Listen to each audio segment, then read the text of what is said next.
Hi. We are waiting on Polly. I literally gave him the link like 60 seconds ago because I was distracted by an boyfriendo. But it's okay. I undistracted myself. We are here. We are present. We are ready. I am feeling great tonight, ladies and gentlemen. I don't know if you've ever like overdone it in terms of like physical exertion, but I gotta let you know, like so it was El Boyfriendo's birthday this week, and as a result, my family hosted a birthday party for him on Tuesday. On Wednesday, I worked from home, and right around like the 10 a.m. mark, I just kind of hit I don't want to say a plateau because that's not exactly what happened, but it wasn't the wall quite then. But I was feeling a little bit tired, exhausted, sleepy. Like I needed a very long nap. The longest nap of my life. And so I'm sitting in front of my desk, and I barely got any work done, unfortunately. I found myself reading the same line of code over and over and over again before I realized, hey, you're not doing a whole lot. And then I had a few meetings to kind of wake me back up, and then work finished, and I had to, not had to, but it was El Boyfriendo's birthday. So I had this whole thing planned. And I was going to make him food, and we were going to watch movies and stuff. And it was great. It was great. But that was when I first started feeling kind of ass, like super ass. And then Thursday rolls around and I'm back in the office. And yeah, Schwitz, hey, stop it. Sorry, kitty scratching the door. So I'm back in the office on Thursday, and again, around like 10 noonish, I hit that wall. Like, I actually hit it this time, and I just feel like absolute ass. And I'm a little bit more productive because I'm like, I just gotta power through it. Can't have a repeat of what happened on Wednesday, but I'm like, I'm feeling it. And I'm like, this is not something that I've ever encountered before. Like, it's an extreme level of exhaustion that just overcame me. It made it impossible for me to be my full potential.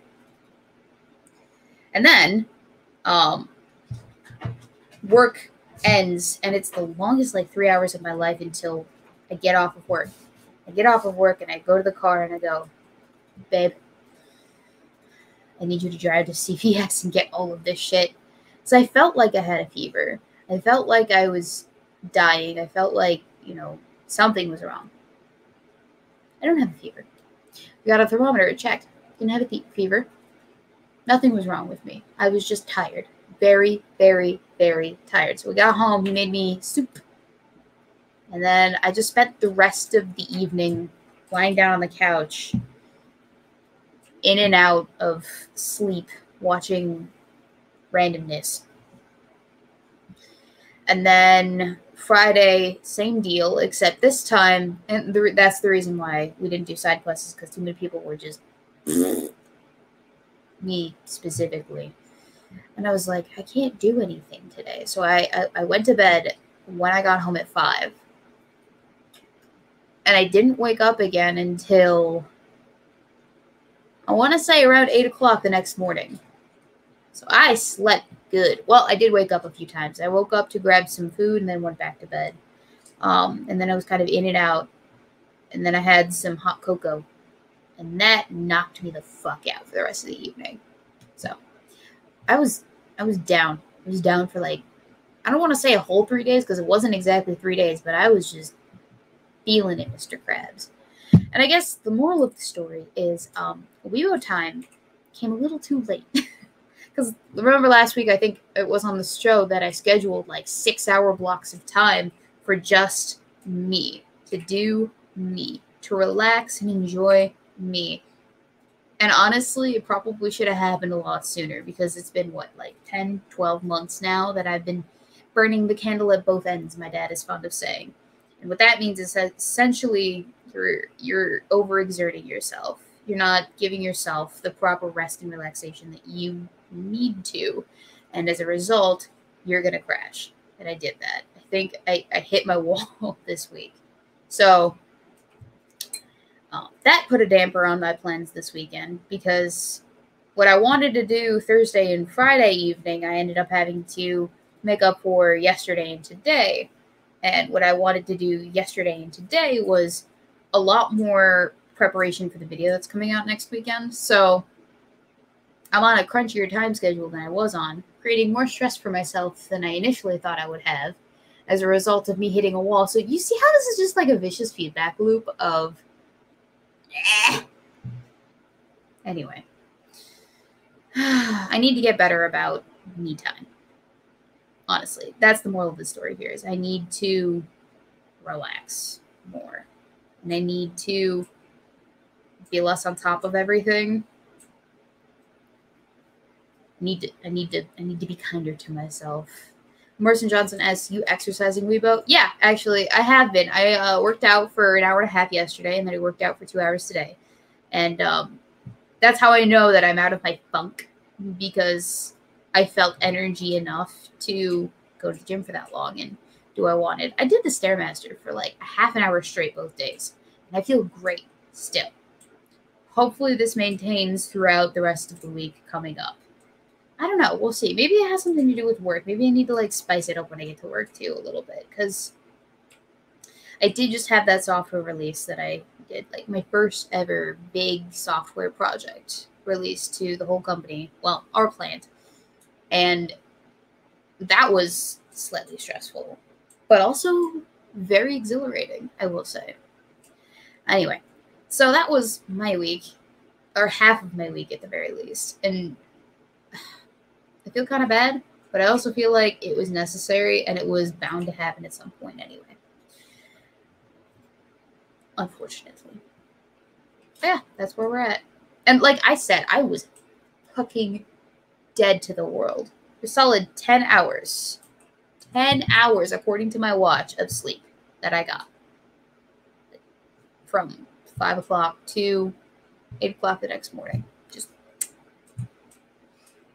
And I guess I must have needed it too. Because, holy fuck. And I got another 9 hours the next night. Yeah. I feel much better. Like I said, hopefully this sustains. How are we doing, chat? It's been a whole ass week since I last seen you. How are we doing? Because I am now currently feeling better than I was.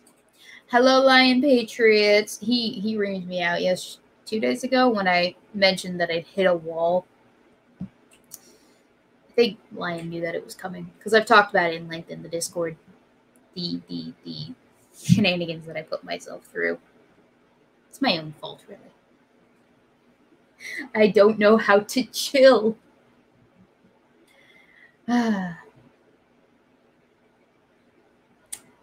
Anyway, so I had a topic of conversation that I wanted to discuss, but unfortunately has completely slipped my mind. And so we're just going to continue to wait for the Polydub. I don't know where he is right now. He told me, let's do 7, and it is 7:12. And so as a result, I'm a little bit disheartened that he didn't keep to the last minute agreed upon schedule. Like, what the fuck? Like, I even messaged him. I was like, Polly, what are we doing tonight? 7 or 7:30? Let me know. But Daniel Foreman asks, is the light fixed? Are we talking about? Okay, so this could be several different things, because I was one of the things that I got done a little bit later than I wanted to was I switched out the light bulbs in the living room, so they are now. If you know light fixtures, sometimes it takes like 3 turns to turn them on, and the reason why is because you have the wrong light bulb. It turns out. My dad was over on Saturday, and he told me that we had the wrong light bulbs in both of our lamps in the living room. Because I guess apparently you get like 3-tier light bulbs that have different light settings on them per the amount of wattage that you have going through to the light bulb. And so for El Boyfriendo's birthday, he got El Boyfriendo light bulbs for our living room. And so the light bulbs that were in the lamps, I actually took from the living room and I put them in the kitchen because we had 2 light bulbs out in the kitchen. Now, one of them actually is not the same color. So, you have like your warm and your cool light bulbs. One of those light bulbs in the kitchen does not match the other like 6 light bulbs in the kitchen. So we're going to have to switch that light bulb out for another one. But presently, we have replaced some light bulbs in the kitchen. The one over the sink was replaced with one from the living room. I'm just all over the place with light bulbs. We also fixed the door. It was a very productive weekend. I got the laundry done. I vacuumed like 6 times because that is my happy place. That is my happy place. And also, one of our friends is going to have to borrow the vacuum at some point to use it because she needs it for her cat for reasons. So I did a very thorough vacuuming of the complex and our apartment so that we wouldn't have to worry about it. Hopefully we'll get it back before next weekend because Nana Jones is coming over the Tuesday after next weekend. And she is going to feast on some delicious oxtail soup, homemade oxtail soup, a family recipe from Nana Jones, in fact, that I am quite enamored with. It is a very good soup. It's very delicious. Probably one of the best recipes that will ever be passed down to me from my grandmother. Mm-hmm.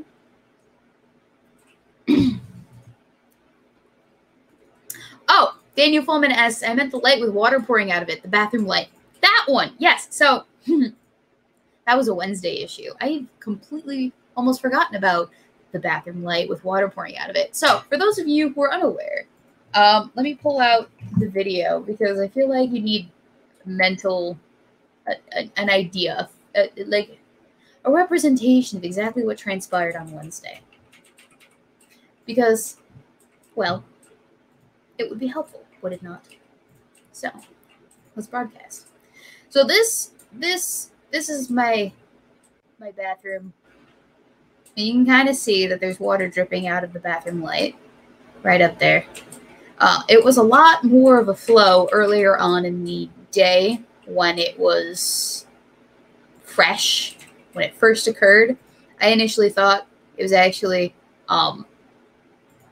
like the cats drinking water out of the toilet. Hi, Polly. Hello. I'm explaining to the chat what happened with my bathroom light this Wednesday. Do you want to see what was going on? I saw. Yeah. So you got a light there. Yeah. And it was leaking. It's dripping. You kind of see the water? Okay, yeah. Yeah. So initially it started, there was a whole bunch of water dripping down. It was like a waterfall coming down from the upstairs apartment onto and into my toilet. And I was like, what the fuck is going on? My light is leaking. Do I call an electrician or a plumber? What is this? So I called the landlord, my dad, and I was like, hey, Dad, good news or bad news or frightful news. I don't know. I either need an electrician or a plumber because the bathroom light is leaking. And I sent him that video and he goes, just go up there, see what's up. Because, I have the master set of keys to everyone's apartment, so I can just do that. So I go up there and I get into the guy's apartment and there's someone in the shower. So I can't exactly just barge in to investigate what's going on. So I walk out casually. You could. I really shouldn't. Many a sexy porn have started that way. Holly. Well, they have. I know. I'm the plumber. I'm here to unplug your drains. God damn it. Okay, anyway, that was not happening. So I walk out, casually close the door, and go, Dad, they're showering. He goes, all right, fine, I'll call a plumber. And I go, okay, thanks, bye. So I wait for the plumber to show up, and the plumber shows up like right as my workday is ending. So I go up there, and we walk into the place, and it sounds like I knocked again for like 6 times. No one comes to answer the door. So I just let us in because, you know, water leaking means we have a precedent to be in there. Like, sorry, but apartment maintenance has to get in to fix whatever it is that's going on that's causing a disruption with other people's tenancy and such. We have that right as building maintenance. So we go in, me and the two plumbers, and they're investigating what's going on. And then the guy walks out of his room, and he's like, what's going on? And I go, so your downstairs neighbor said that there was leaking coming from her upstairs light. Me. Hi. Hello. Downstairs neighbor. Leaking coming from the bathroom light in the bathroom. And so we're here to investigate if the toilet is leaking. Because, you know, that happens sometimes. It's right where the toilet is. You totally look like a professional plumber, so I'm sure he was buying it. No, the other plumbers who looked like professional plumbers and had like plumber's putty and shit. Because I let me and the two plumbers in, and they got to work, and then he comes out, and I'm just standing in the doorway like a useless idiot watching them do the things. I see. So it was like cute young blonde girl and three guys. So it was a foursome porn that you were. Yes. We're the plumbers. This is our assistant. We're here to. Holly, this is inappropriate. I'm not setting up the porn scenarios here. I am a good Christian woman. Okay, go on. So you let the plumbers in with their plumber putties. Yeah, and they're getting to work, and the guy goes, what's going on? So I explained the situation to him, and the plumbers can't find like a reason why things would be leaking, so they flush the toilet a few times. And like, can you go downstairs and check to see if it's leaking? And I go downstairs and I check. It's bone dry. So it's not the toilet. And then the plumbers go, oh, did anything spill? He asks the apartment tenant, did anything spill up here? And the apartment tenant goes, no. And then plumber looks over and he's like, well, somehow water got here because there's water on the toilet seat, around the toilet bowl rim, and above, like on the actual toilet seat bottom, where something was dripped or leaked or overflowed. So God damn it. He asked if the toilet had overflowed, and the guy goes, no. So what had happened? No. So we look over at the bathtub, and you can see that there's like this watering can contraption there. Okay. The plot thickens. The plot thickens. So the plumber goes, yeah, so what I think happened, he explains it to me, little old Weebo, who's very innocent. When you were making your illegal bathtub gin, what happened was... Oh, no, it's much grosser than that. Okay. So there's a watering can in the bathtub, and it's a double-spouted watering can. Now, what you have to understand is apparently this is a watering can used to bidet one's backside. This is a makeshift bidet out of the bathtub and toilet area my neighbor has created, and as a result, he spilled his butt water all over the floor, and it had seeped around the toilet area and through the floor of the toilet area, through the floor, then through my ceiling into the light contraption. It dripped into my toilet and around my toilet seat. And so I had to clean up this man's butt water without knowing that this was this man's butt water.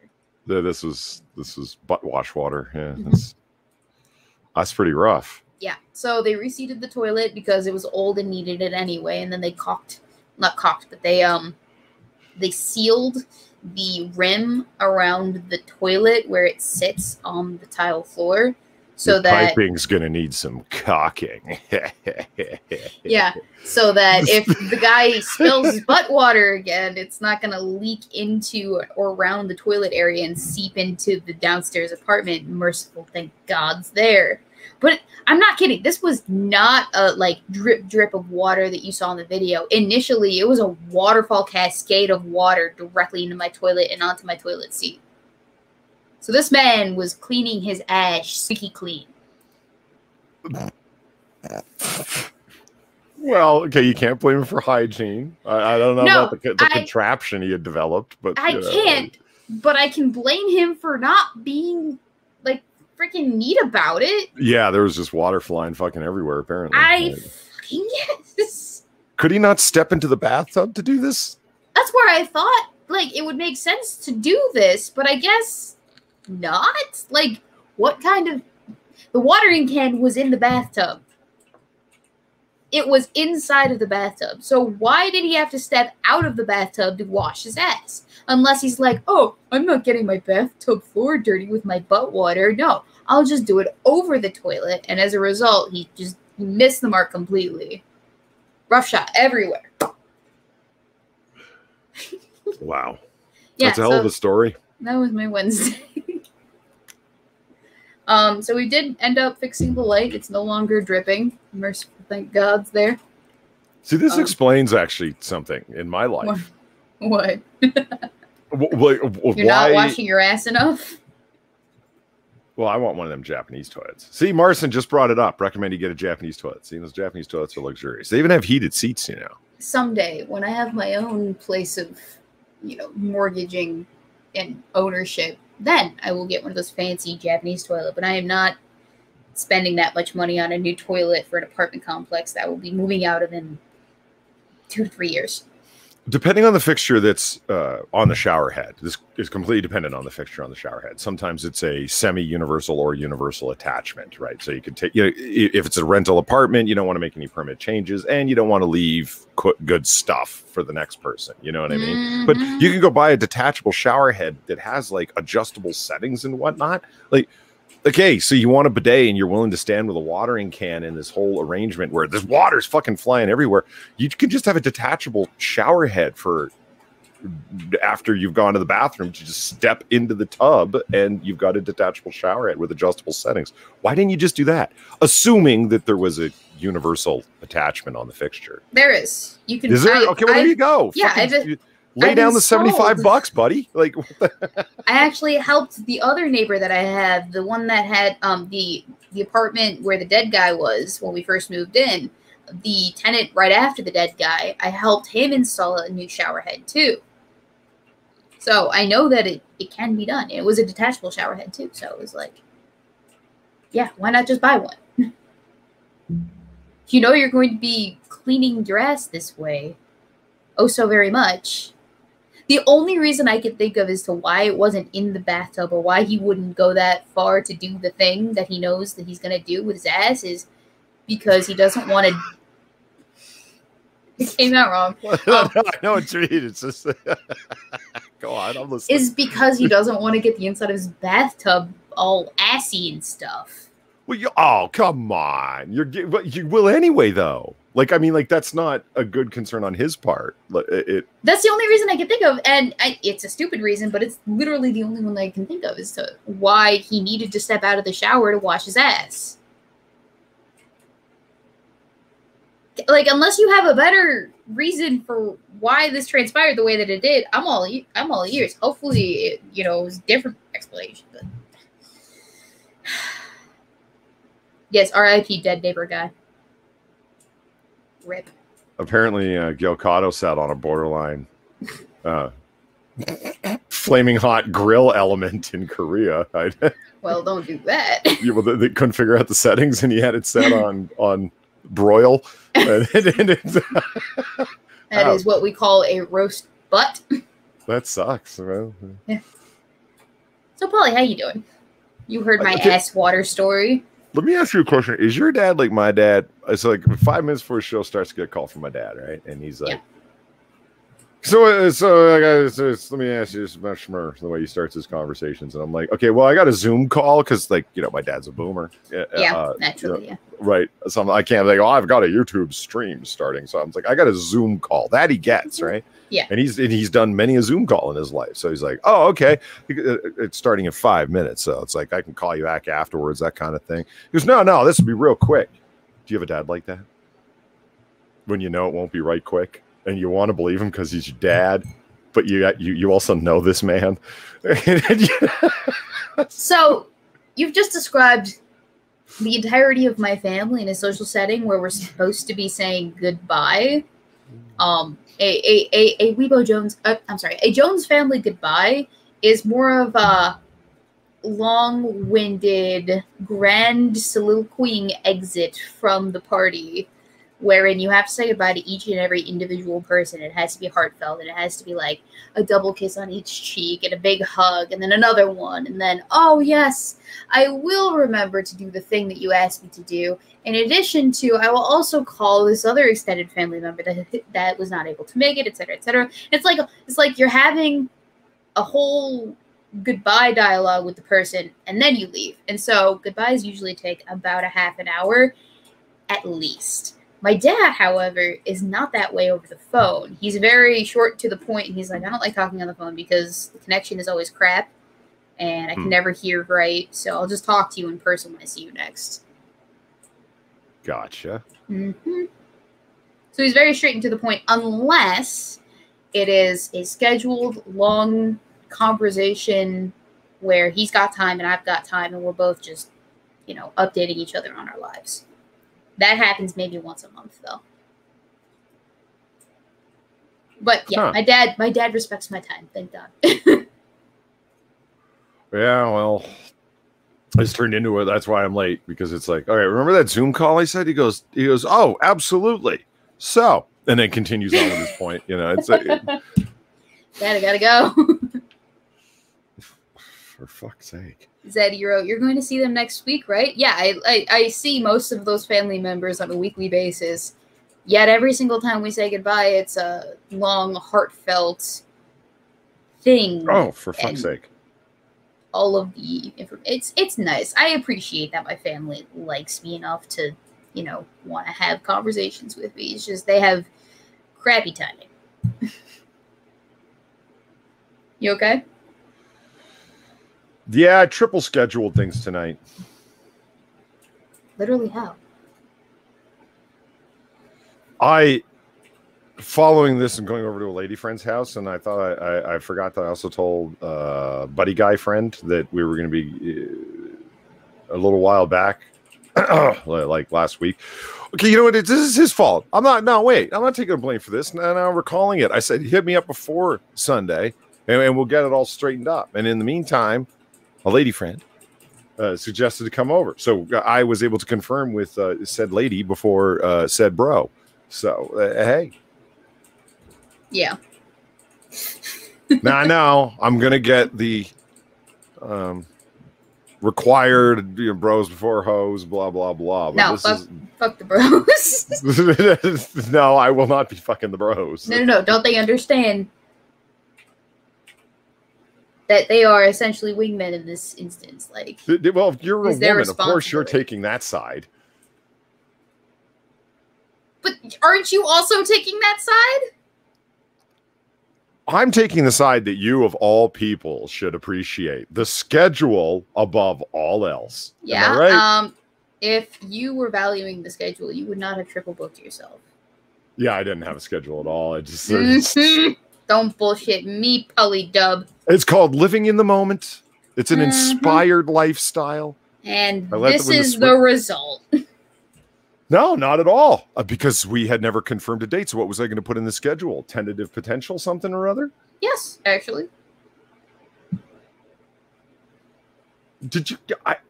I'm going back and getting that face. That was the face. That was a priceless Weebo face right there. That's gift worthy. I don't know what quite to describe it, but I'll know when the moment comes up to post it. It's like, are you retarded?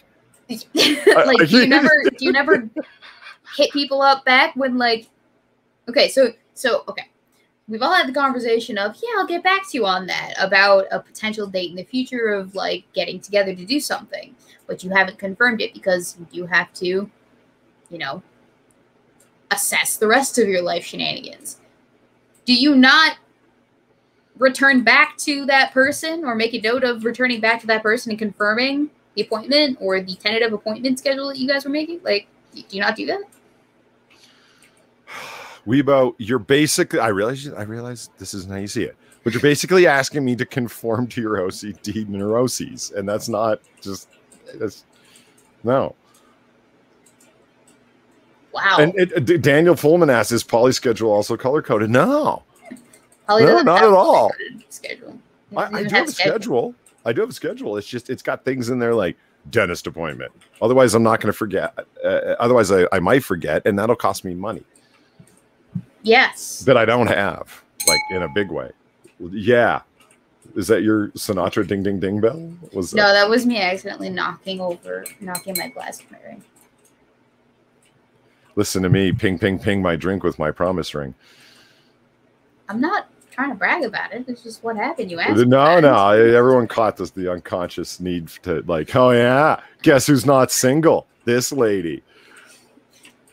Well, if you want me to rub it in your face, damn right I will. I'm going over to a lady friend's tonight. I'm actually all washed and buffed and whatnot. And you know what would help with interacting with your lady friend? If you say showing up on time, I'm leaving. Well, I was gonna say color-coded calendar schedule, but no.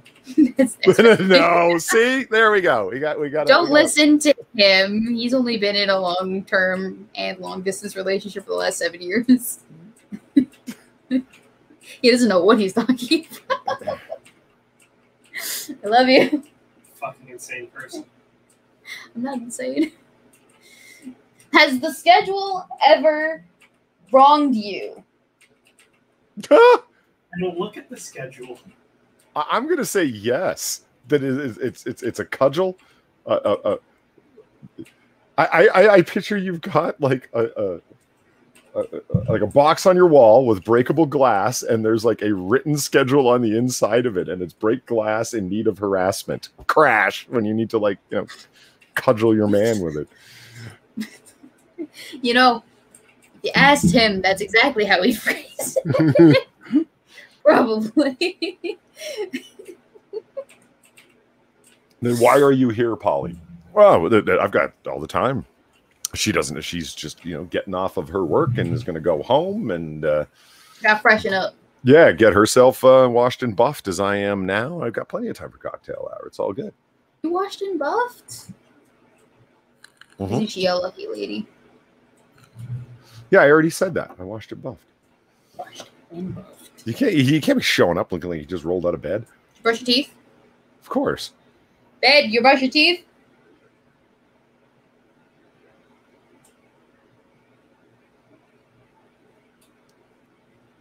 No response.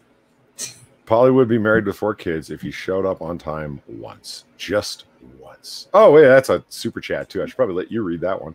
Yeah, I will do it. Polly would be married with 4 kids if he just showed up on time once. Just once. Hey, let me tell you something. Let me tell you something. Except for that. If I found out Rebecca Hall was a lady that was really into her punctuality, I would be the most punctual person you'd ever want to meet. I'm telling you. Was that all it takes? Seriously?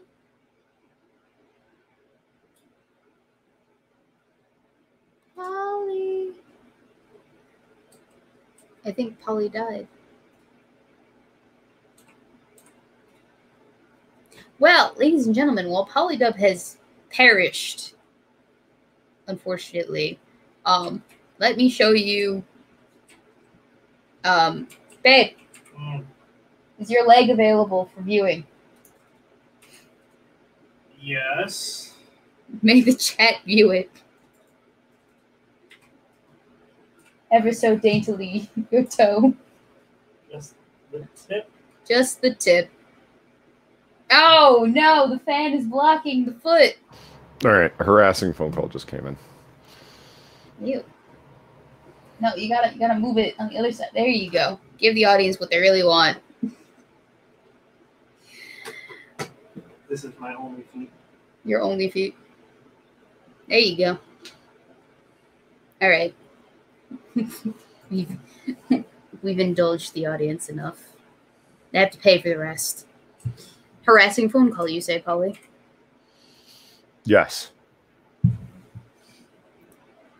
From your father? No. From my lady friend. She's like, so are we still getting together? I'm like, yeah, we talked about it earlier. Mm-hmm. Should I have been insulted by that? Come to think of it, was that her confirming me with me, even though the confirmation was already there? Am I that widely known as unreliable?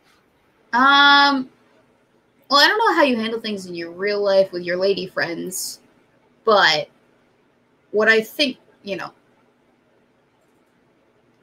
tendency for you to show up not on time aside, I think maybe it was just confirmation to ensure that she still, had a reason to freshen up. Which makes sense. I mean, like, let me explain to you probably the process behind a woman freshening up for her man. No, I get it. She wants to go home and make sure everything's buffed and shaved and is exactly. Do I have to smooth shave? as a veal cutlet? Do I have to, take a T-zone shower, essentially. Like after a long day of work, you wanna chill and relax, but if you have company coming over, you do have to get yourself into a refreshed state. I thought, okay, all that T-zone shower. I thought that was the T-zone was like your eyebrows down through the bridge of your nose. That's your T-zone. So that is your T-zone on your face, but a T-zone for your entire body is like, this area all the way down to the reasonable conclusion area, and then this area, and that includes under boobs too, because those crevices, they do get sweaty. Just saying. Yeah, which is a thing. Oh, you know what? So What? So we got Server 21 making fun of me that I'm gonna get ready to pull a drawn cold. No. But Connor putting more things in the phone, including appointments for travel and prep beforehand. Okay, yeah. You know what? I could use a little bit better of a scheduler. Like, I don't know. The scheduler I have isn't bad, but I'd like to think that app development, et cetera, had progressed further than it has. But I don't know. Maybe it would just put in a bunch of fake POC holidays that have to do with wokeness and whatnot, and like Wait, what do you mean? May Day will be like this bright red day that pulses on the calendar. Are you mocking the color coding, or like what other aspects of calendaring, are lacking? I don't know. Like the look of it. I mean, I guess I could send you a screenshot. Like, I mean, at least my phone's calendar is just the basic calendar that came with LG, and then you can. As I recall, it's the same as the Google Calendar when I was still foolish enough to use a Google Calendar. And it would link up with said Google Calendar, so you would get email reminders if you wanted and whatnot, right? Yeah. What is this? Did you quadruple book yourself? Oh, yeah. No, I just recalled something with the stuff. Hold on. No. I'm going to die.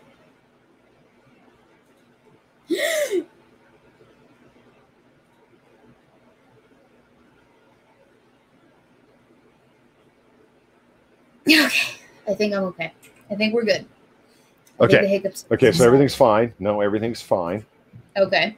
Not really, but it's fine. I would just like a different interface. I don't really know what they would do differently. Maybe a week at a time as standard, and it would fill up more space on the screen so you could see the stuff and things. They allow you to look at just a week or like the next 3 days or... Hold on. Let's see. My options here are day, week, month, year, schedule, or 4 days. Delete, calendars to sync, calendars to display, go to date, queue slide, and settings. Okay, hold on. I'm set on month. Okay, let's see week. What does week look like? Oh, yeah, look at this. Well, it's not bad, I guess. Yeah, calendars have the ability to look at... Ooh, what's the year look like? Oh, that's pretty boring. I think Outlook calendars allow you to see things per, like, weekday instead of including the weekends, too, if that's your jam. See, I like looking at the month. I just think the month could be reorganized a little bit better, perhaps. Yeah. They're kind of stacky. Yeah. And it's and I get it. Thing is, what is that? Oh, yeah. Don't forget to like the stream. Oh, yeah, Zed Hero's right. Don't forget to like. Yeah.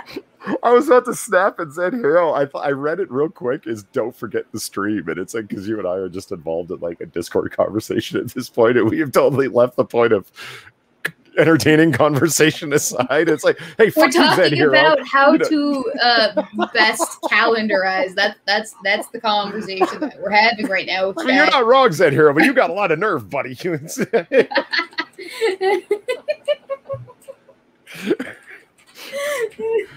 What have we become, Polly?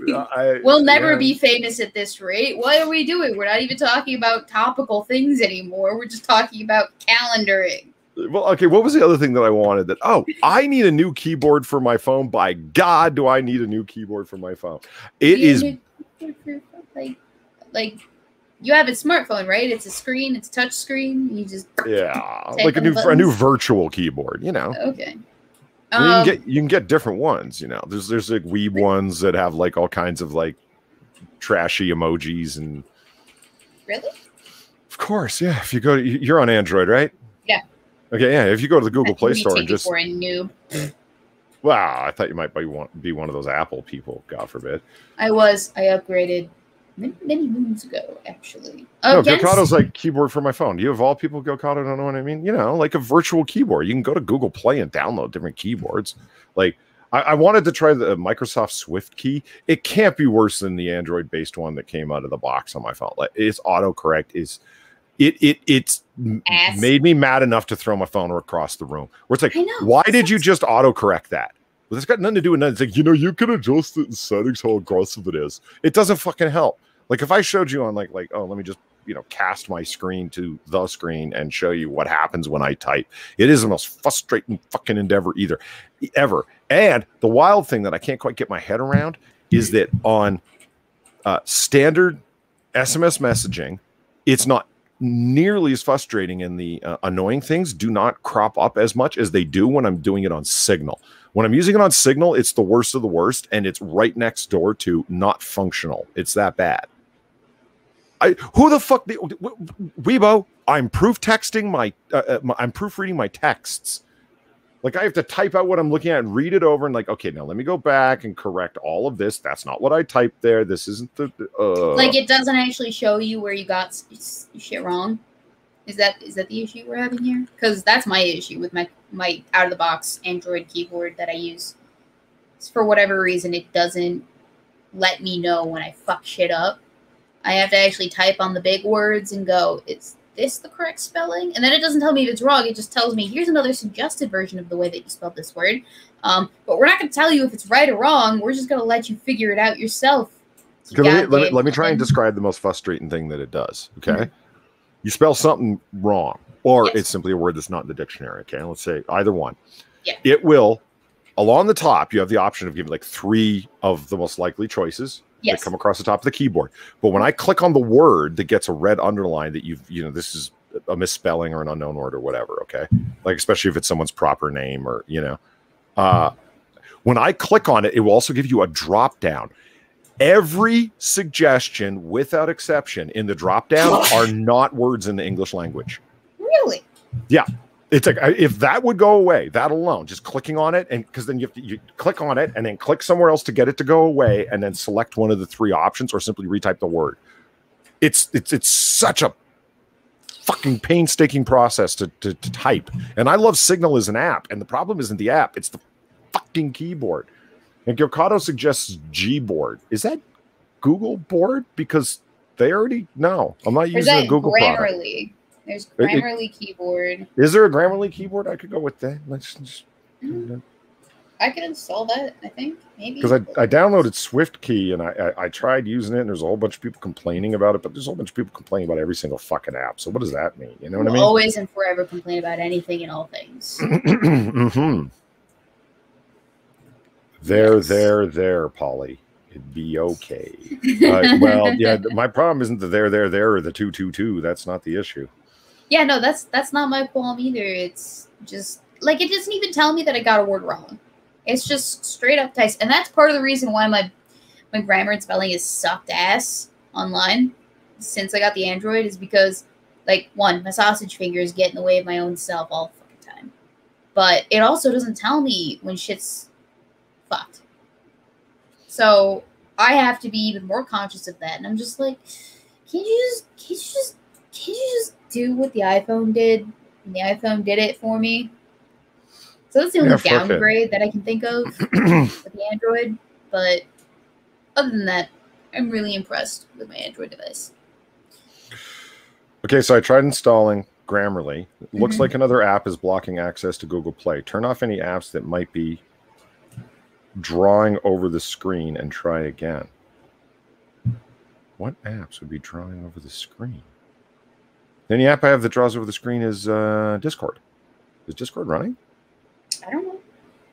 How do I even implement the Grammarly app from a keyboard? Like, do I go to settings and I go keyboard toolbar, high contrast keyboard?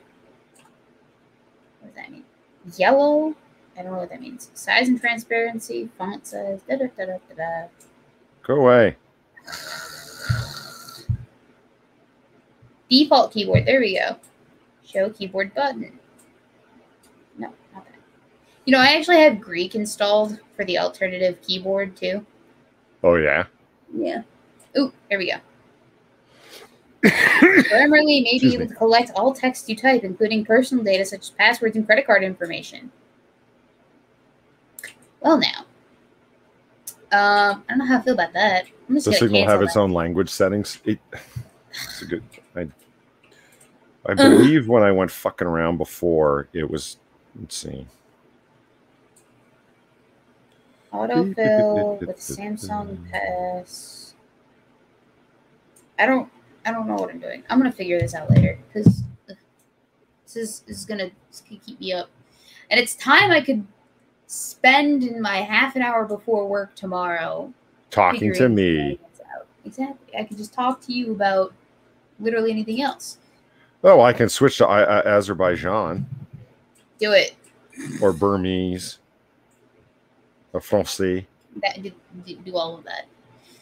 Thank you the next 6 minutes with a donation over on the Streamlabs, who he also donated like 3 hours ago too, so. Anyway, you're a fan of root beer, so that alone makes us friends. My eyebrows raise to those who forsake it. I recommend Abita Springs. As for wine, we may disagree because one of my favorite wines is actually dried vermouth. Regardless, I say so to Weebo, y'all. You know, we can agree and disagree. I'm gonna take the poly stance on alcohols and say, if you liked all the wine that I would like, that would be less wine for me that I like. So therefore, because we don't like the same wines, I feel like this is the dawning of a beautiful friendship. And by dawning, I mean we're several years into this friendship. So, but yeah, the poly school of thought on women is the mode of thought I adopt for alcohols. Never tell them when you're showing up. Just drink randomly. No. You remember when we did the comic book movie Females? Uh-huh. And your whole, like, in summation, lads, it's good that we don't have the same taste in women. Oh, yeah. That would mean that we'd have to share the same woman. Right. Same thing with alcohol. Everyone would be chasing after your particular bottle. And exactly. Who wants that? Yeah. Exactly. And no one wants that. Because then we get what I like to call the Corona shortage. Did you hear about that? Like, no one could find any Coronas a couple weekends ago. Anywhere, ever in the state of Wisconsin. They were non-existent. And it seems to be that apparently a lot of, I don't want to say staples, because alcohol's not really a staple, but it's just like one of those things that you like to have around because you like to drink it. But a lot of things were not making it to stores nationwide because production has slowed and work productivity has lessened as a result of people not going back to work or, people being restricted from attending to their work, etc., etc., etc. Like plants are not at max capacity. One, because they can't find enough people to work at the plants, but two, a lot of it has to do with them not being able to shove a whole bunch of people into plants due to coronavirus regulations. Right. So we can't get Tostitos in this household. It's not a super big deal, but it is to El Boyfriendo. Tostitos. What are my Tostitos? At least you can get his Doritos. Also, there's a trucker shortage, apparently. Marcin Johansson says.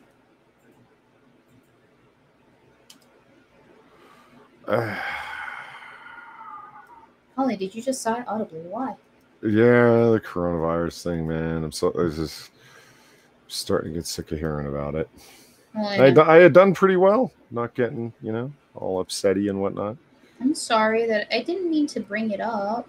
No, I get it. It's not like it's your fault or something. I'm just saying. Well, actually, it is because I brought up the food shortages, and that was tied into that. Damn it, Weebo. It'd be like that. We can talk about something else. Other things at the back of your mind. Well, I got to go in 7 minutes. So what's really? at the back of my mind? Yeah. You have to go in 7 minutes. Well, I can only do it for an hour. I told you that. No, you didn't. When did you No, say I know that? I didn't. You didn't say that. I know I didn't. All right, it's fine. Let's talk about what upset me the other day. It's related to you. I still haven't gotten over this. The rules of attraction thing. Oh. Okay. I'm still upset that you went and read it without me. It's like, I'm already 4 chapters in, she tells me, without telling me she's going to start reading it. This is how I found out. You could have read 4 chapters. No, I could have, but I said to her at chat that, because this is a book I've been bugging her to read forever. Here's a digital copy of it. Now I need my own copy. Oh, here's an audiobook copy of it as well, Weebo. Like that sort of thing. And a really well-read audio copy of it. But anyway, I said, well, I wanted to read it last week. You do like, well, what did you think of this chapter and that chapter? And she's like, well, I read when I have the available time, and I might get through more of it at this point and that point. So she just wanted to read it on her own, is what the short version of my takeaway was. So I was like, all right, whatever. And after a while, she comes back going, everyone in this book is just terrible and just awful. And it's just like, I don't know. It was so disappointing. I finally had a friend online who had read this book. It's my favorite book by Bret Easton Ellis. And she comes back and all she's really like, there's nothing to talk about other than everyone in this book's awful. I'm like, oh. Like, I don't know. It was just such an exciting conversation that I was looking forward to. It's like, remember we were talking about doing the debate thing? Imagine getting all excited about the debate thing, Weebo, and all I had to offer, let's say we're doing like pancakes versus waffles, okay? Mm-hmm. And you come back and like every point I made, it was like, no, waffles are for the best. Yeah. And then you go through this like history of pancakes and why they're the best, and all these great people that love pancakes and all the wonderful things that they've said about pancakes, and then I'm like, nah, bro, waffles was my response. Like, it's so minimal when you were looking forward to like this crossing of the minds and this engagement and this, I'm sorry. The most prevailing thing about the book was the unlikability of the characters, which is, I guess, what you said, the point of the whole thing is these are not legit people, but they could be legit people, and they're just so unlikable because you're inside their heads and you're like, I would not put myself in whatever position these assholes have. But as we said, a lot of it is quasi-detective work because, as we talked about, they're unreliable narrators. The stories they're telling are irresolvable with things that other people have said because they're talking about the same events in a number of situations where they are telling you, like, as the reader, I don't know why this situation would ever happen, but that's the way the book is constructed. It's a bunch of people at a fictional college based on Bret Easton Ellis's real college in New England, Camden, and they're telling it, and they all know each other in one way or another, and they're just telling you events, but they're in a completely unreliable fashion. It's what they want you to think for one reason or another, or what they would like to think, and thus relating it and relating it to you. Yeah. There's a lot to be gleaned from that, and it's not so much that they're terrible people. It's a series of very poor decisions made by a number of people. Like, how could you not have realized that this was going to have this outcome? And it's because young people are stupid and old people act a lot like young people. Ergo, people are stupid. And that's the fascination of it. And mostly there was a big part of it. It's like, I wanted to see like how well written you thought the women were. And then Weebo's focus, and I guess I can understand that, was like, well, I don't relate to the main the female character who gets the most screen time, so to speak, would be Lauren. Yeah. And Weebo's take on Lauren was, well, she's like promiscuous, she's kind of slutty. So I can't relate to her at all. And I'm like, okay, well, there's a lot more to her than her sluttiness. Well, okay, so no, it wasn't just that she was slutty that I couldn't relate to her. It was that she has this crush on Victor. Victor, oh Victor, my Victor. Wherefore art thou, Victor? Quite literally, wherefore art thou, Victor? Yeah, exactly. She's in love with this guy for the better part of her entire year. And yet, despite this, what I assume is unrequited love, or not assume, what is very obviously unrequited love, like extensive romantic attraction, sexual attraction to this one specific dude who she hasn't seen since summer break, she's just like, oh yeah, while I am in the midst of pining for my Victor, I'm just going to sleep with half the class. Because that's what she does. It wasn't half the class. It was like 4 guys. That's 4. That's 4 too many. That aren't her. I don't even think it was 4 actually, but you know, still, whatever. The point remains is she's. I couldn't relate to her not because she was a slut, but because she's, you know, any girl who's pining after a guy is too busy pining after the guy and trying to figure out ways to get him to pine back to actually sleep with another guy. That's just antithetical to everything that I know about females. Like, yes, women will sleep with other dudes if they're not obsessed with a dude already. But if they're obsessed with a dude already, that is an all-consuming thing for them. Like, especially at a young age. Go on. Promiscuity, it denotes an air of not caring.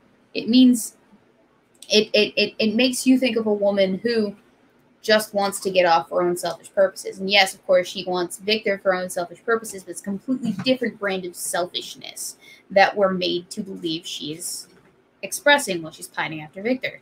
And yet, while she's pining after Victor, she's sleeping around. Exactly. Thank you, babe. What a slut. It doesn't jive in my head. I couldn't. Not only could I not put myself in her shoes, but I couldn't imagine this as an actual person. I saw her as incredibly human in the sense of like.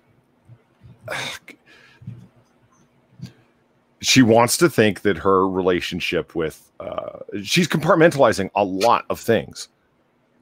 Like my best friend Judy, I like Judy. She's a good friend of hers. She ends up fucking the guy that Judy's interested in. Mm-hmm. And she's like, what if Judy came in? And then immediately explains it away. Where it's like, well, Judy was never really that interested in. And if she was going to make a move, she would have made it by now, etc. Right? It's now, gentlemen in the audience, no offense, Weebo. How many women do we know that are like this? Make a decision and then rationalize and justify it afterwards as being, well, you know, okay, I said I wasn't going to do this, but really what was going on? No woman in the history of women has ever cheated. What they did was justifiably respond in the face of being left alone and not really in a relationship and not being attended to. And we were kind of on a sort of break anyway. And it's like, no, was that a discussion? Well, it was hard to avoid. Like, no woman just says, yeah, I cheated on the guy that I was in a committed, avowed relationship with. No woman's ever said that. No, they have to justify it. Yeah, they justify it and explain it after the fact of how it was perfectly fine and understandable. And in fact, they were driven to it. Okay, yeah, I can see the logic behind that and the justification of horrific things that you do to the people that you call your friend in order to not harbor that guilt. And there's also the other thing of it's mid 1980s, United States college life. Bret Easton Ellis's favorite time period. He's constantly writing about the early to mid 80s. And well into the late sort of, but like the 80s period is definitely his focus. A lot of his books are based there. It was him spreading into a different milieu to go into the 90s with Glamorama. He's claiming this is what college life, a lot of people that I knew were like. This was not what I was like, but yeah, there were a lot of people there that were like that. Slutty college people. And especially that, a lot of them are, most of them are straight. Some of them are gay. Most of the people that are gay are actually bi, the so-called college experimenting. And you're not really experimenting at all. I mean, that's just a euphemism for you dipping your toe into gay water. Gay water. How's that different from butt water? Exactly. I do. I'm sorry that I disappointed you with my reception of The Rules of Attraction, Polly. If you want, I can read it again and we can do it together. Like you realize the irony of the title, right? Rules of Attraction? Yeah. There aren't really a whole lot. Yeah, there aren't any. Like it's just them stumbling and falling through a bunch of stupidity. Yeah. I don't know. Maybe it's like I said, it's a book of constructed worlds. Every single person has their own. Listen, this is how I'm living, and it's not that way at all. It couldn't be, because it lives in complete contradiction and inconsistency with the way that other people say that they're living. How many of us do that? I would argue every single one. Yeah. Every person ends up being a world unto themselves, where here's what happened, but it's really not. And there really is no. Is there any such thing as an objective what happened? No. Because he's not talking about, how fast did the rock fall and at what rate of speed did it fall with the acceleration of gravity. That's what he's talking about, relationships. There is no such thing. I do that all the time. There is no. Okay, I realize that there are a lot of people out there that think that their view is an objective call on reality, but That's me. Yeah, no, this is actually what happened. This is. Thank you for the next six. Thank you to the next 6 minutes. English. Thank you to the next 6 minutes for the donation. Hey, Polly, here's a question. Have you ever wondered exactly why I donate the particular amount that I do when I donate to you? Also, I actually have. $2.42. I don't. Oh, I get the exact number of pie. 242. You get 3.1415, whatever the fuck? I get 3.14. Huh. I have wondered that, in fact. I'm trying. Well, now I'm going to have to think about it. Also, what do you expect from PS2 era GTA remasters allegedly to be released next month? Anyway, sub to Polly for America. What do I expect from PS2 era GTA remasters? Bro. I'd like to answer your question. I have no idea. GTA is Grand Theft Auto, right? Yeah. Okay, well, I should tell you about how much expertise I have in the area that I had to confirm that. Is it absolutely zero? Yeah. Yeah. Hey, same. We're on the same page that way. Okay, hold on. Okay, holding on. What was the do? Whose was that? Was that me? Was that you? That was me, not you. What was that telling you? That was telling me that someone posted something on Reddit, legal advice. Reddit legal advice. Yeah, because that's one of the subreddits that I observe. Here is the question. My girlfriend's being fired due to calling out after sustaining an injury. Sounds like a doozy. Why are you looking to get out of our stream? Well, we're supposed to do 90 minutes, and we rarely do, and we're coming at. We're already 7 minutes over what I said 7 minutes, interestingly. See, I end up being late because people are like, don't leave. You can't leave, whether it's my father or Weebo or whoever. Everyone's always like, I did nothing. I was like, oh, boo. Yeah. And then you went into a whole thing about the rules of attraction and how disappointed you were with me over how I didn't like it as much as you did. No, I was hoping to discuss, and that didn't happen. I'm sorry. Well, like I told you before, one of the reasons I want to debate is I think you have a keen mind, and I would appreciate crossing intellects with you. But discussing a rather lengthy book, I mean, it's not a fucking War and Peace or Crime and Punishment or anything, but it's long enough that there's a lot of material in there. Yeah. So you should do the. I can reread it if you want. Good night, Zed Hero. You should do the audiobook. It's not as demanding on your time. I did read the audiobook. But the wait, you did? Yeah, I read the audiobook. I have Audible. I thought you. Oh. Yeah. Oh. I told you that I read the audiobook. But you held up the book. No, I didn't. Swear to God, Polly, I did What the not. hell am I thinking of then? I don't know what you're thinking of. Maybe a different book that I was reading at some point in time, but I swear to God, I've only read the audiobook for Rules of Attraction. It's on my phone. I think I still have it downloaded actually. I bought it through Audible. Not bought it, but it's like I used one of my because you get like a monthly credit. Is that the word? Yep. Yeah, you get a monthly credit. And so I used my monthly credit to, download it. So I read it. And that was how I read it. And the interesting thing about audiobooks is that I feel like I get less from the book if I have it read to me than if I read it myself. So I think maybe I'll have to set aside time to actually read it with my eyeballs. With your eyeballs? With my eyeballs instead of my earballs. Because I think maybe I would get more out of it if I took the time to sit down and read it and just pay attention to it. Because when I'm listening to audiobooks, I'm not actually giving my full attention, unfortunately. It's divided between like the dishes or driving or take your pick. That makes sense. That's why I like reading books the old-fashioned way more than audiobooks. I mean, audiobooks are convenient for me, but they're not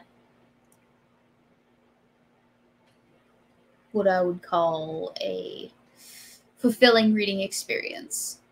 So I'll give it another try, Holly. I will buy the book in print. I'll put it on my Amazon list right now. How about Why don't you? Does that have to be in print? Like, when you can't buy the cheaper Kindle or something? Oh no. If I'm gonna buy a book, I'm gonna buy the book. Damn it! And it's gonna be hardback. Do they have hardback covers? They made a movie? Oh God, it's so bad, Weebo. That's another thing I wanted to talk to you about. It's so bad. It's got that James Vanderbeek guy in it. He plays Sean Bateman. Should we watch the movie together, Polly? Oh God, and the girl they got playing Lauren, that's not Lauren. Like, I'd love to watch it with you and freak out in anger about just how, like, that's not Lauren. That's not what Lauren does. Like, oh, I think we should watch this. Her mood and the way that she acts is just, that's not the character.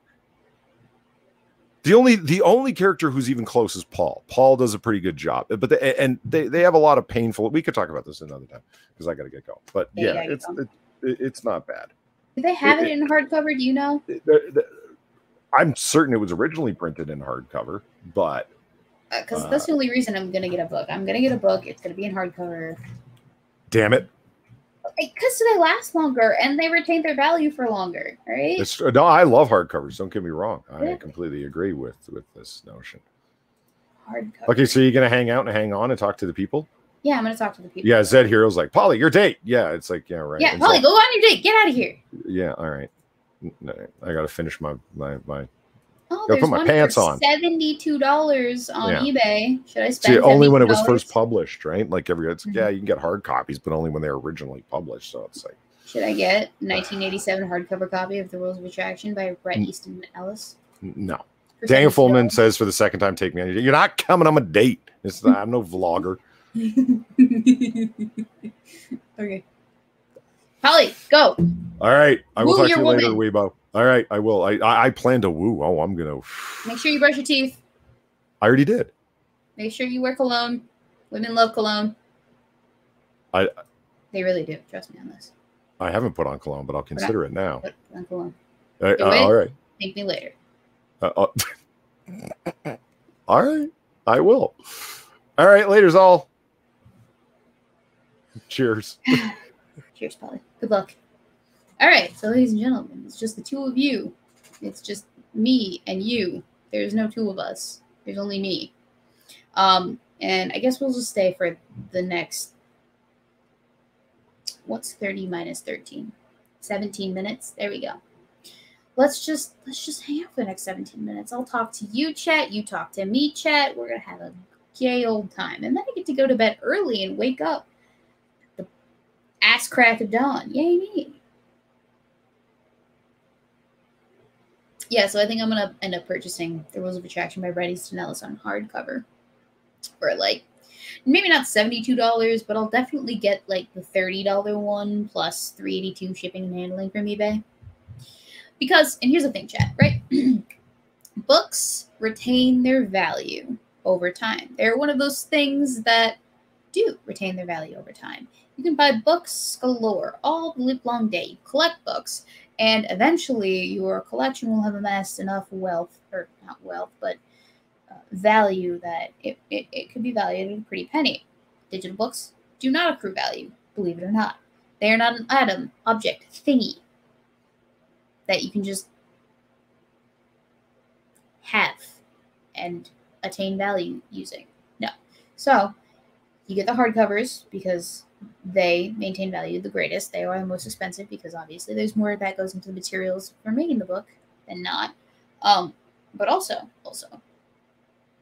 they last longer. They can exist for a lot longer in that state because if you ever have a soft cover copy of a book, you know that the binding can be very fragile for any kind of book, but specifically for softcover books. And as a result, they can break, pages can fall out, things can go wrong.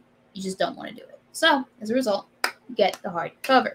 And that's why I will only ever buy books for myself in hardcover going forward, or whatnot. I think the most expensive book that I own is $100, or it was $100 when I bought it 2 years ago. And it's actually the one sitting right there. It's called Little White Horse, sitting right there on my shelf, second from the bottom, or second from the top, I mean. Zed Hero, I like physical media. It can't be edited retroactively. Well, that's one reason why I like physical media, is because it can't be edited retroactively, but also it like I said, retains its value over time. A book is going to be worth more 100 years from now, 200 years from now, etc., because of the condition. Well, hopefully because of the condition that it's in. But also, the other thing to consider is, with all of the age of streaming services and digital copies of things, you can very easily have that taken away from you if you lose access to that thing, that account. If that account gets banned, like we know so many accounts have been. I mean, there have been internet personalities in the last couple of years that have lost access to their bank accounts. Their digital cash has not been allowed them because it was in the hands of an entity that deemed them unworthy of it. I mean, Sinatra is still, I believe, owed $5,000 from YouTube, who says he can't have it because he broke some rules someday, once upon a time. So yeah, physical things manifested in your hands that you can store in your location of place, they're always going to be better than a digital copy of anything because they can't as easily be taken away from you. They will not be as easily taken away from you. A person has to physically steal it from you, like break into your house and take it from your person in order to require that object. Whereas with a digital copy of anything, it's probably slipped into the terms and conditions that, hey, you only owe a license to access this, not the actual thing itself. And that's how they get you, is that they grant you a license, not the ownership of the thing, the physical object. Whereas the physical object is a manifested copy of the thing. It's not a license. It is the thing in its entirety. Thank you, Zuriel, for the $5. Well, Weebo, as your library grows, Well, Weebo, as your library grows, watch you shadows that you have only one. am confused. Watched your shadows that you have only one. Am confused. Am very confused. I need someone to explain to me what's going on. Smoky Rat says, make sure to put your money inside those books and have lots of candles around them too. What could go wrong? No. Mm-mm. Keep your money in a separate place that's not going to burn as easily as everything else that's going to burn as easily. Fireproof safe, ladies and gentlemen. Get it installed in your floors, ceilings, and walls, and you will never have a bad day. Even if you have a bad day, on your worst day, it will not be as bad as it could be. That's thinking. Zed Hero says, I think people have lost purchase movies from Apple because Apple lost the license for that movie. Yeah, see, exactly. A streaming service only has the license from the owner of said movie to... Okay, so a streaming service, any service that streams you digital media, only has the ability to do so long as they have the license from the artist or the creator or the person who gives out the licenses and makes those deals. So long as they have the license for that content, they can show it to you. But that can easily be negotiated away from them at any given point in time. Renegotiated, I guess, not negotiated, because it would be a renegotiation after the fact. Dana Flunman has asked me how you organize your library, by author, by color. So first it goes author, and then it goes book series title. So author last name, then book series title, then chronology of the book series itself. And by chronology, I mean the order in which you should read it, not the order in which it was published. A very important distinction to make for certain book series is, for instance, The Witcher was not published in the chronological order that you should read it. Rather, it was just haphazardly published in an order haphazardly, I guess is the best way to go about doing things. Or the best way to describe how that happened. So then you do book order in the order that they're supposed to be read in. And that is very important because, like I said, you can read series in different orders and come away with different results. I know that, for instance, there are different orders that you can watch the Star Wars saga in. Star Wars saga? No, the Star Wars movies, all of them in, and it does affect the way that you actually come away from the movie thinking. So, author last name, series title by the author, order in which the book series is supposed to be read in, and of course that's subjective, but like for instance in Harry Potter, it goes books 1 or year 1 through 7. That makes sense. So we kind of base off of that and go from there. And then after that, like I said, book title, if it's not a series. So yeah. And I do need to make a trip out to the bookstore to get some new books because I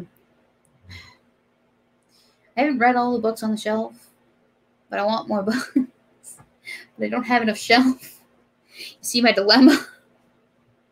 Now, actually, you know what? I do need to make a book trip out to my thrift bookstore because I need more comic books, which you actually can't see in the background.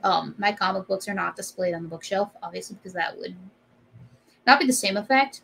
They're actually stored in comic book crates, just right over there. I have like 3 of them. They're organized by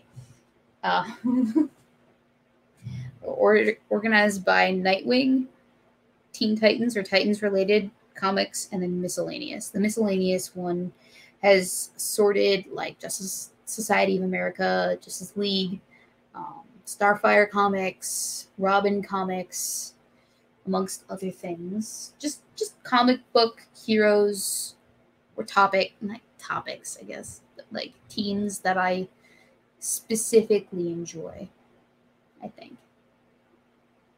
Yeah, that's a good way of putting that. You know what I could use more of?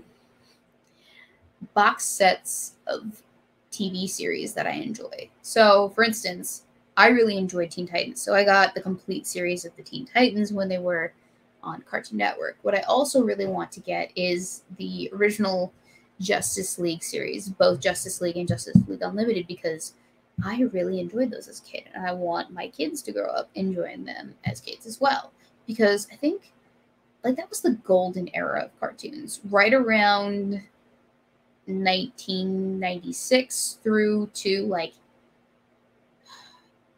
2008, maybe 9, give or take. This golden age of cartoons. It was a good time for cartoons.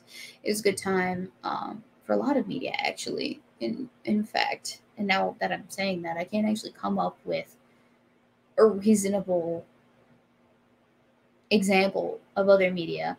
Just trust me when I say that it was a golden age. A golden age. Maybe not the golden age, but it was certainly a good time for creative media. Daniel Fullman says, asks, how goes the book you are writing? So, that's kind of taken a backseat to other things in my life currently, but I did have kind of an epiphany today while I was at the gym for 2 hours about how I wanted the plot going forwards after the gauntlet had completed itself to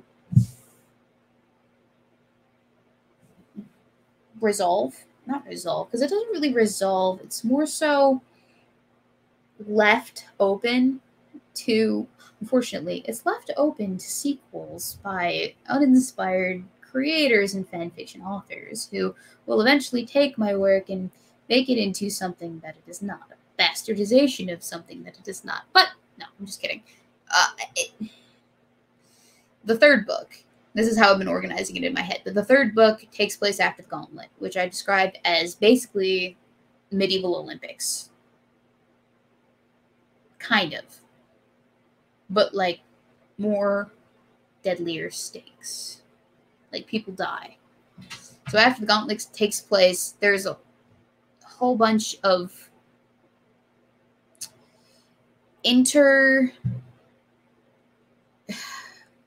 there's a whole bunch of international conflict. Essentially what happens is a world war breaks out between all of the different kingdoms that have come together in a time of peace to celebrate that peace because of shenanigans that have transpired over the course of the first 2 books. And as a result, the race of magic users are essentially thrown out of their entire home that they have taken up residence in for the better part of like the last several thousand years. They're thrown out of their home, they're scattered across the continent, and they have to kind of fend for themselves. And that's what happens at the end of the second book. The beginning of the third book is them dealing with the fallout of all of shenanigans that have transpired and how to resolve it from the perspective of their leader, who was never actually their leader because she was not of age to be their leader, but she is their de facto leader now because who else the fuck is going to take over? She is literally the figurehead for their people. At the same time, World War everything has broken out. And so what can you do but break the cycle, essentially?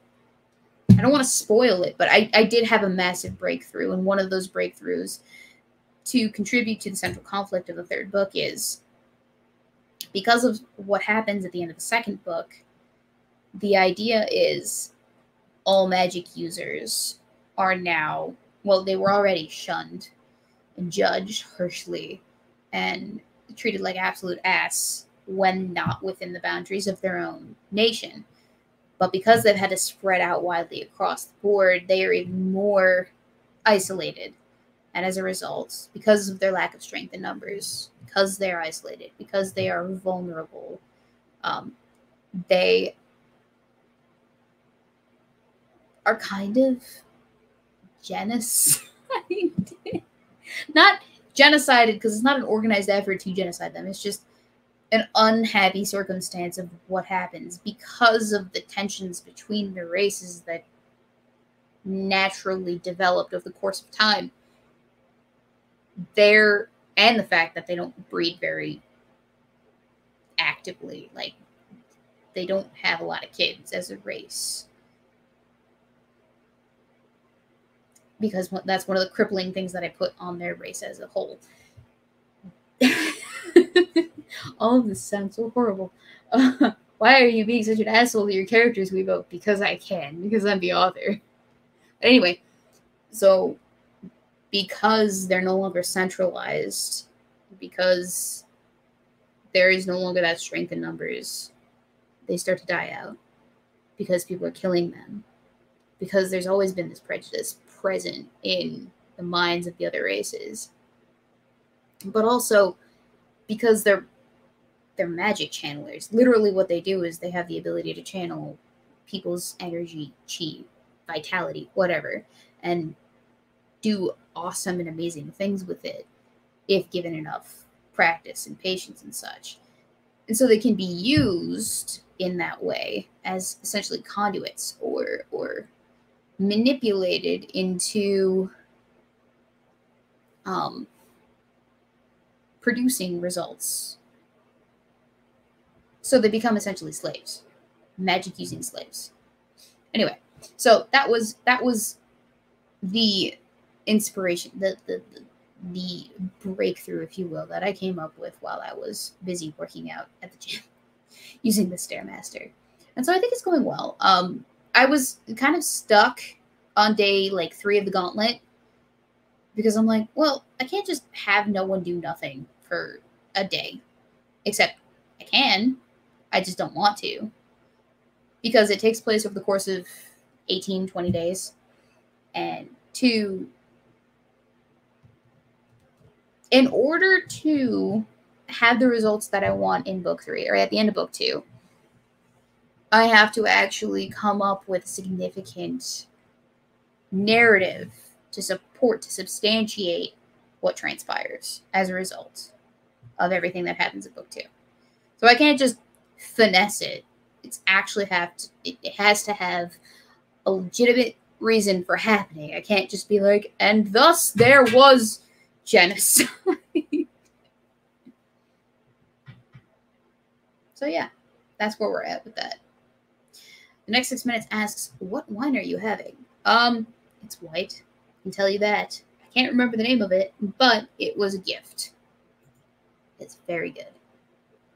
A little bit drier for my tastes, but I quite enjoy it, in fact.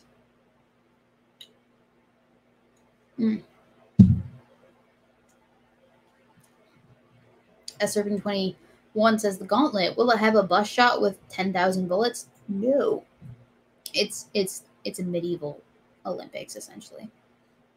I think I walked the audience through what the gauntlet was a few cocktail hours ago, several tens of cocktail hours ago. And it's essentially, like I said, the Olympics except with higher stakes. So instead of like the 100-meter dash, we have live action battleships. And instead of chariot races, we have fight to the deaths, gladiatorial fight to the deaths between 2 opposing individuals who have a dispute. And instead of shot put,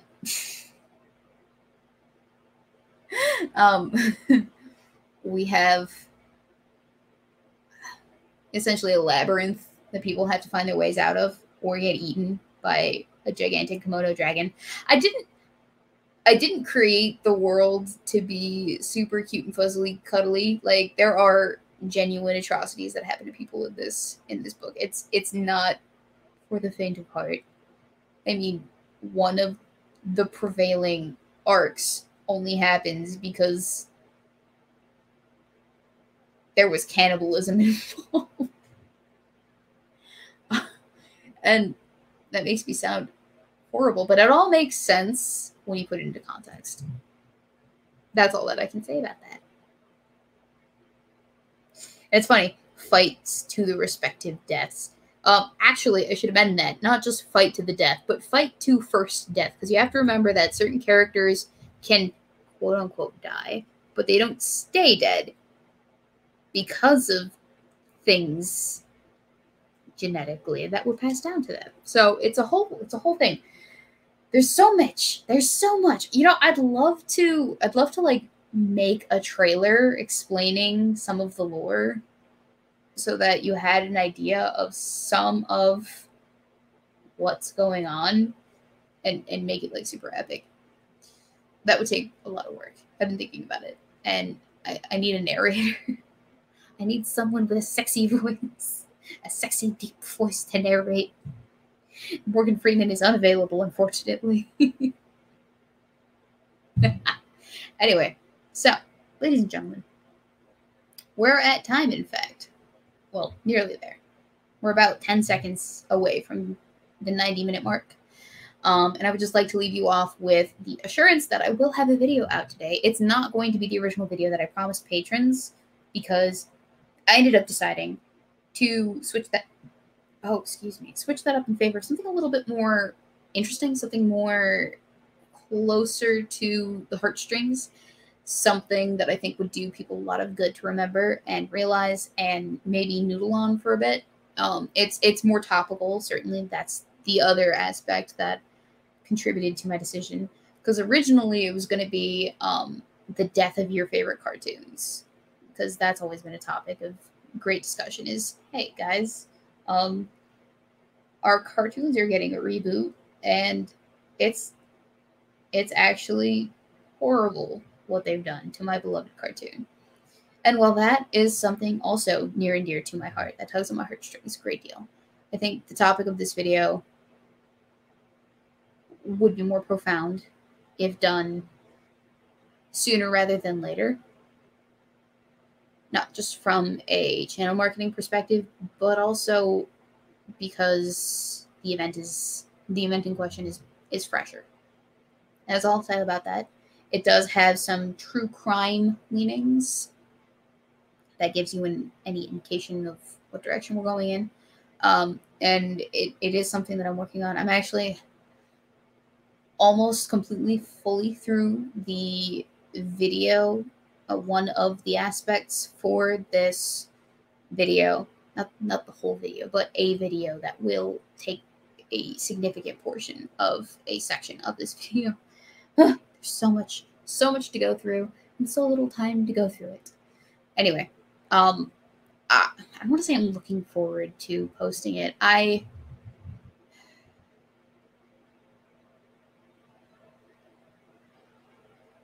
looking forward to the discussion that results as a result of me posting this video. I eagerly await the input from the audience.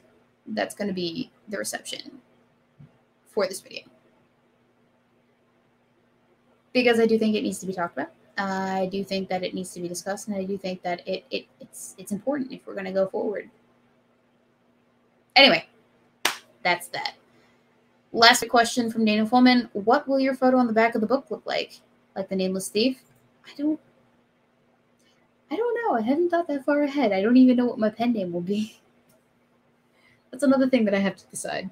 Anyway. Thank you guys for a great evening. I'm sorry that Polly had to dip in late and dip out early. We'll yell at him later next week. It's fine. It's not a big deal. But in the meantime, ladies and gentlemen, I hope you have a fantastic rest of your week. I hope that, nothing horrible happens to you and that you have a great time. Thank you so much for liking, commenting, sharing, subscribing, for being here for the last 90 minutes. I greatly enjoyed your company and your input and your questions as well. Thank you to those who donated, and I'll see you next time. Same place, same order, same time, same face. Toodaloo. Bye.